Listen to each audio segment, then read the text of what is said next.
नमस्कार, मैं अंजना। आज के वीडियो में बात करेंगे कि इस गर्मी से अपने सकलेंट्स को कैसे बचाएं।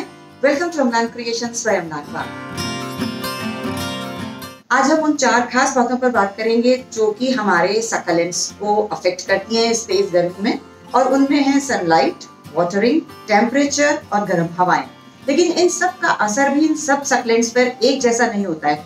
कुछ थोड़े से हार्डी होते हैं जो थोड़ी सी मुश्किल को बर्दाश्त कर जाते हैं, लेकिन कुछ थोड़े नाजुक होते हैं जिन्हें ज्यादा संभाल की जरूरत होती है। अगर हार्डी प्लांट्स की बात करें तो उनमें सेंसेवियरिया की सभी वैरायटीज जैसे ये जेड, अडेनियम, हेवॉर्थिया, ये सब प्लांट्स थोड़ी सी गर्मी को बर्दाश्त कर लेते हैं।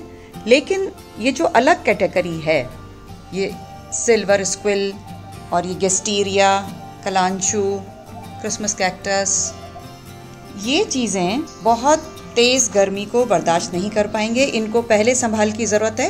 अब अगर हम इसकी सनलाइट की बात करें तो सबसे पहले तो ज़रूरत है इनको तेज़ धूप से हटाकर सेमी शेड में शिफ्ट करने का। जहाँ भी डायरेक्ट धूप इनकी पत्तियों को लगेगी, ये एकदम से जलना शुरू हो जाएंगे और धीरे धीरे आप देखेंगे कि इनका कलर बदलता जा रहा है और फिर ये खत्म हो जाएंगे। तो इनको डायरेक्ट धूप से हटाकर सीधा एक सेमी शेड में ले आइए।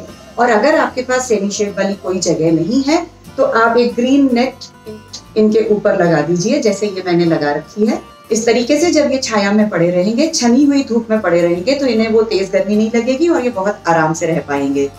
दूसरी एक चीज होती है कि हम इसको अगर इंडोर रख देते हैं तो इसका क्या होता है। अगर हम इसको धूप से बचाने के लिए कहीं अंदर रखते हैं और वहां अंधेरी जगह पे रख देते हैं तो वहां भी ये खत्म होना शुरू हो जाते हैं, क्योंकि इनमें एक खास अमाउंट ऑफ सनलाइट की जरूरत होती ही होती है। अगर इनको उतनी सनलाइट नहीं मिलती है तो ये धीरे धीरे लगी होने लग जाते हैं। लगी होने का मतलब है कि ये ढीले होने लगेंगे, इनकी पत्तियां पास की जगह दूर दूर आने लगेंगी और धीरे धीरे इनकी स्टेम नाजुक होते हुए गिरने लगेगी। तो अंधेरे में भी नहीं रखना है, डायरेक्ट धूप में भी नहीं रखना है, सेमी शेड में रखना है। तो अपने घर की या तो वो जगह चूज करें जहाँ थोड़ी धूप आती है, या फिर एक ग्रीन नेट का इंतजाम करके इनको सेमी शेड प्रोवाइड करें। दूसरी बात आती है वाटरिंग की। पानी कैसे देना है। अब पानी देने का इसका एक तो तरीका है कि कभी भी सकलेंट्स को ऊपर से पानी नहीं दिया जाता। आप बिल्कुल यहाँ नीचे मिट्टी में पानी दीजिए। ऊपर में पानी डालने से सकलेंट की पत्तियां गल जाती हैं। एक तो ये बात। दूसरी बात यह है कि इनको वाटरिंग कितना फ्रीक्वेंटली करना है।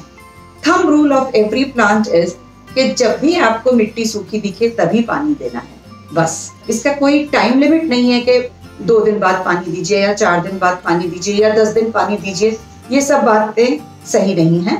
आपको खुद अपने प्लांट को जज करना है। जब उसकी मिट्टी सूखी दिखती है उसके बाद इसको पानी दें। इसको पानी की जरूरत नहीं है ये भी कहना गलत है। सकलेंट्स अपने पानी पर ही जीते हैं। इनकी पत्तियों में या इनकी स्टेम्स में पानी होता है, लेकिन अगर ये अंडर वाटर्ड रहते हैं तो ये इन्हीं पत्तियों से अपना खाना लेकर के जिंदा रहते हैं और रिजल्ट ये होता है कि इनकी पत्तियां खराब होने लग जाती हैं, अडेनियम्स गलने लग जाते हैं। तो अंडर वाटर भी ठीक नहीं है क्योंकि इन्हें पानी की जरूरत है। ओवर वाटरिंग भी ठीक नहीं है क्योंकि उससे इनकी रूट्स गलने लग जाती हैं। तो मॉडरेट वाटरिंग के साथ इनको चेक करते रहिए। जब जरूरत है तभी पानी दीजिए, तो आपके सकलेंट्स बहुत अच्छे चलेंगे। अगली बात करेंगे हम टेम्परेचर की। इन सभी सकलेंट्स को जो सबसे ज्यादा टेम्परेचर पसंद है वो है 25 से 35 degree centigrade. 25 to 35 degree centigrade is favourable temperature for all succulents. उस टेम्परेचर में ये बहुत खुश रहते हैं। लेकिन जैसे ही 35 डिग्री के ऊपर टेम्परेचर जाने लग जाता है, पहले ये डेलिकेट सकलेंट्स नाजुक होना शुरू हो जाएंगे और उसके बाद जैसे ही 40 के ऊपर जाने लगेगा तो ये जो हार्डी सकलेंट्स हैं ये भी परेशान होने लग जाएंगे। तो जैसे ही आपका टेम्परेचर 35-37 के ऊपर जाता है, सबसे पहले इन सकलेंट्स को समर केयर प्रोवाइड कीजिए। एक और जरूरी एस्पेक्ट है जो कि ध्यान देना है, वो है लू। नॉर्थ इंडिया में इस समय गर्म हवाएं बहुत चलती हैं, लू चलती है, और उस ज्यादा टेम्परेचर के साथ जब और गर्म हवा के थपेड़े पौधों को लगते हैं तो वो और ज्यादा खराब करते हैं, स्पेशली इन हैंगिंग बास्केट्स को। इन हैंगिंग बास्केट्स में मैंने ये ऊपर एप्टीनिया लगा रखा है, ये स्ट्रिंग ऑफ बनाना। इनमें क्या होता है कि एक तो गर्मी लग रही है, ऊपर से हवा जो है इस बास्केट के नीचे वाले एरिया को भी बहुत ज्यादा गर्म करती है, तो रूट्स गर्म हो जाती हैं। प्रेफर ये करना चाहिए कि इन हैंगिंग बास्केट्स को आप गर्मियों में उतार के नीचे रख दें ताकि इनको थोड़ी ठंडक मिलती रहे और ये गर्म हवाओं से बचे रहें। इन सभी सकलेंट्स को ह्यूमिडिटी की बहुत ज़रूरत होती है। तो जब भी तेज़ गर्मी का समय होता है, हम इस तरीके से बाउल्स में पानी भर के ह्यूमिडिटी लेवल को भी मेंटेन कर सकते हैं। इनके बीच में इस तरीके से कुछ बाउल्स पानी भर के रख दीजिए, ताकि जैसे जैसे ये इवेपोरेट होगा पानी, इनको आसपास मॉइस्चर लेवल बरकरार रहेगा। साथ ही एक और ज़रूरी चीज़ है कि इस समय सकलेंट्स को फैला के रखने की बजाय इन सबको ग्रुप कर लीजिए, इकट्ठा कर लीजिए, ताकि ये पास पास रहें और इनको आपस में भी एक दूसरे का मॉइस्चर मिलता रहे और इस तरीके से वाटर बाउल से भी इनको ह्यूमिडिटी मिलती रहे।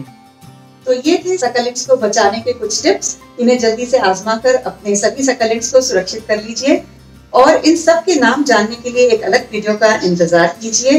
अगर ये वीडियो पसंद आया है तो लाइक कीजिए, बहुत शेयर कीजिए और अम्लान क्रिएशंस को सब्सक्राइब कर लीजिए। नमस्कार।